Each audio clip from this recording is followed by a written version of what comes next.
Welcome. Welcome to part 5 of sticking the middle finger up to prostate cancer. Just want to thank everybody for watching my little vlogs I've been doing. Glad of doing them. It's just to keep everybody updated what's going on in my journey. Again, what people have to remember is that my journey is not everyone else's journey. I'm going to get symptoms that not other people have, and vice versa.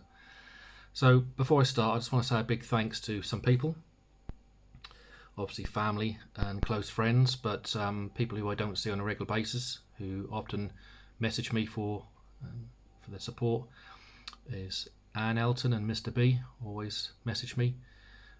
Mate Trevor Brown from Bowles, Carl Hudson, has always messaged to see how I am, how I'm getting on, and 2 people from Tenerife. I want to say a big thank you to Living with MS in Tenerife, Tim Dowd, who always gives me a plug and a mention on his on his shows, especially on a Friday at the Monte Cristo.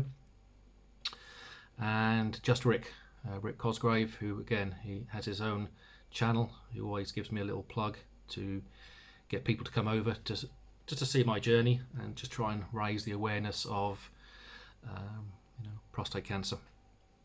It's been 5 weeks now since I've had the prostatectomy, 3rd of April, and it's now the 7th of May. Weeks 1 to 2 was the catheter in, which was interesting. Weeks 3 to 4, I actually didn't feel too bad.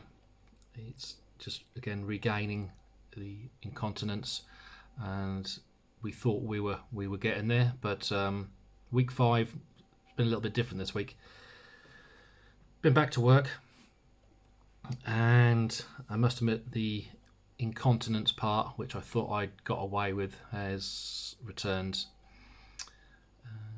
Weeks 3 and 4, I could probably manage up to about 150 ml of wee before I needed to go, where a man can hold up to 400 to 500 ml in the bladder before he has the urgency to go.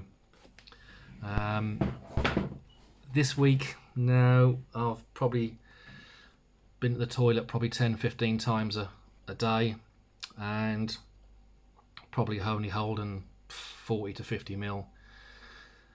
I know it's part of it, but it's just not nice when you're at work. You keep getting up every half an hour to an hour, and the problem is,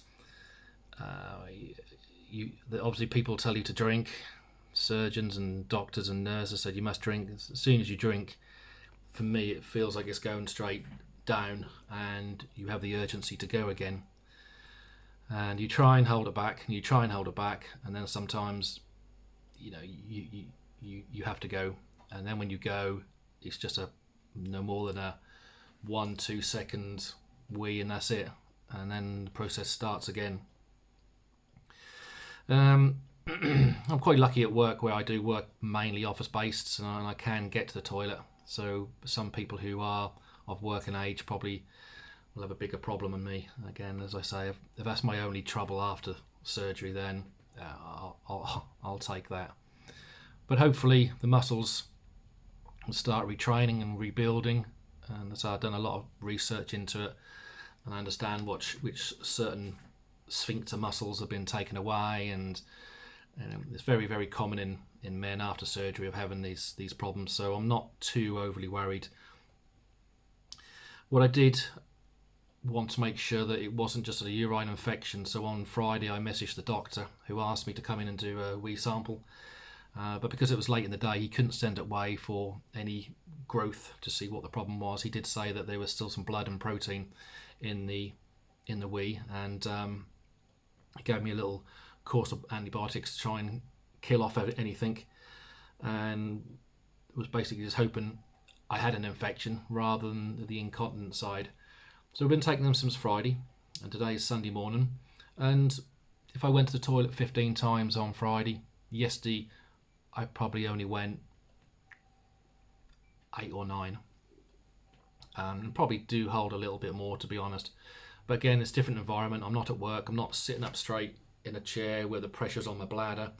I'm sort of relaxed a bit more in a recliner chair where the pressure is more on the back of your coccyx at the back rather than on the bladder. So I'm not too sure.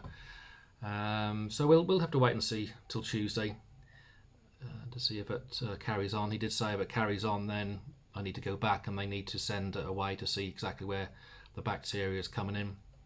It could be E. coli, it could be anything, or it could just literally be just normal incontinence after surgery, which you do have an option further down the line. If it does carry on, there are different treatments. You have a male sling put in, and there are different pumps and all that, which I haven't really researched too much, but there are different options. It can happen, but again, we're only 5 weeks out, so I'm not going to worry too much about what's what at the minute. Just crack on. We're not out of the woods yet. We've got a big blood test in a fortnight's time. It's 7 weeks after surgery. That blood test is for the PSA. Again, if the prostate's not there, it shouldn't produce any PSA. But this is the issue. If any PSA is detected, then we do have a little bit of an issue further down the road. I'm hoping for 0.01 undetected, but if it comes back 0.3, 0.4, 0.5, 0.6, they'll probably do another test in a month's time, 2 months' time, and it come back slightly higher. Then again, comes slightly higher, so the gradient is going up. Then maybe radiation is needed, but we won't know that until we actually have the PSA results. So I'm not looking too much into that at the minute. I'm hoping that it comes back undetected. The reports I have and heard that it was contained within, so hopefully he's got it all and hasn't touched anything on the way out, or haven't touched any of the bladder or the rectum or any other organs while it was in there. So but we're hopeful that it's going to come back undetected. You need to keep positive that they've got everything, and I'll go from there. I have a surgeon's appointment a few days after, on the 22nd of May. This is to discuss the PSA result and also the pathology report. The prostate gets sent away to labs and they do a complete dissection of it to see exactly what the prostate was. The prostate is only what the biopsy says, but until you take it out, you can actually have a good look at it. I requested a report from my surgeon for me to have a look at. Although it's in very, very technical hospital terms, I have a report in front of me, exactly what's what. And I have done a lot of research and try to break it down. And one good thing is that some people who are watching this understand Gleason. I had 5 tumours. 4 of them were 3+4s and 1 was a 4+3, which is a slightly aggressive, more cancer. But looking at the report, it says here Gleason score 3+4, which is a 7, rather than a 4+3.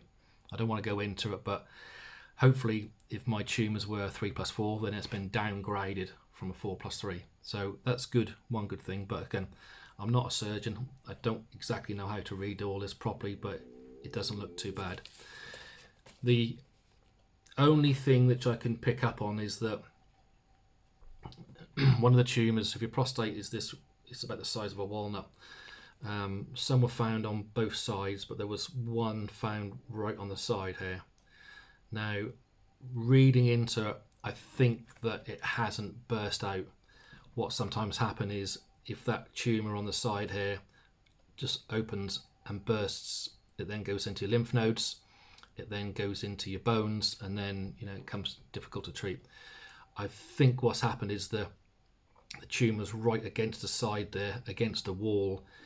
So in a few years' time, if I'd have left it and not found it, it would have burst through and then just spread everywhere. So it does say that it says positive circumferential margin, which means there's one right in the corner. But hopefully the capsule wall hasn't been broken and it's still sat there waiting to come out, but didn't come out because we caught it early. So I'm hoping that it hasn't broke through and let any of the PSA touch any of the lymph nodes of the side here. So I'm hoping that he's got the prostate, pulled it out and pulled this one out with it, and it hasn't touched nothing. So we'll only know that by the next PSA test score. Again, we're looking for 0.01 undetected. If there is some left in there, then we have to go down the radiation route. Unfortunately, the beam, the 20 shots or 30 shots of radiation, which you're going to have. But I'm hoping if there is anything there, it's very, very minute, because the report says it hasn't come out, which is good. But there's one right on the edge, which they're not too sure about. So in the report, they've just put it that there's one on the edge, and we're going to wait and see until the PSA. So we've got that coming up. It's 2 or 3 weeks time. So again, it's in the back of the mind. I'm not worried too much about it. You know, we've been through a lot in the last 8 or 9 months, so it's been a waiting game and a worry all the time, but still positive. You know, I'm glad I got the pathology report, and again, I'm just hoping that the incontinence part just clears up a bit. We're trying all the different Kegels and pelvic floor exercises best we can, but it's just time. We need time. It's not going to happen overnight, which I know that, and I know on one of the Tenerife vlogs, Maya seemed a little bit downcast, and it wasn't. It was just a reality that it's not nice going to the toilet 15 times a day, and when you go, there's nothing there. So it's no more than any urine infection maybe, and I hope the antibiotics clear it up. So we'll have to wait and see. Got a few important weeks coming up. So in myself, feel fine.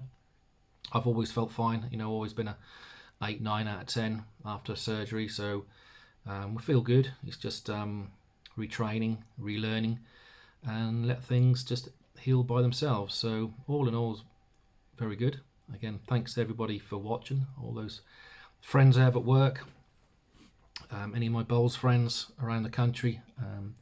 I know I have a lot of Nepalese people at work who watch, which I thank, and a lot of people who have come to me from the Tenerife sites. So again, thanks to Tim, thanks to Rick for trying to raise the awareness. And again, this is my journey, so I'm glad I'm doing it. It's something I can look back on. Again, I've had people private message me from, again, Malaysia, New Zealand, USA, just to say thanks, to show real life what happens. And again, one thing I'd like to say is that not everyone is going to get the symptoms I have. Everyone is totally different, absolutely totally different.